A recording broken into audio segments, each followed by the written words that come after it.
ამ ვიდეოში დაგებრუნდით შეთავაზებით ბიზნესებისთვის და წარმოგიდგენთ 3 უნიკალურ პროდუქტს, რომელიც განსაკუთრებით მნიშვნელოვანია სპეციფიური მიმართულების ბიზნესებისთვის. პირველი ეს არის ელექტროსასწორი. დამეთანხმებით, რომ მაღაზიაში, რომელშიც პროდუქტი ასაწონია, ეს ნივთი, ეს პროდუქტი განსაკუთრებით მნიშვნელოვანია.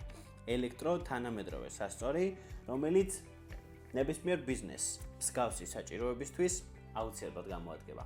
გადავიდეთ ამ ორ პროდუქტზე. პირველი ეს არის ეტიკეტის მბეჭდავი პრინტერი. დამეთანხმებით, რომ პროდუქციის აღსაწერად განსაკუთრებით მნიშვნელოვანია ეს კონკრეტული პროდუქტი. ეს არის შტრიხ-კოდის სკანერი, რომელიც უკვე ამობეჭდილ შტრიხ-კოდს წაიკითხავს კომპიუტერში. ჯერმარტმა გადაწყვიტა ბიზნესებისთვის, რომელსაც სპეციალური საჭიროება აქვთ ამ პროდუქტების მიმართულებით, გაკეთოს სპეციალური შეთავაზება და მოაქციოს ერთ სივრცეში. ამ პროდუქტების შეძენას შეძლებთ ჩვენს ოფიციალურ საიტზე, Facebook-ზე ან Instagram-ზე. ან შეგიძლიათ მობრძანდეთ ჩვენს შოურუმში, ბელიაშვილის 43 ნომერში.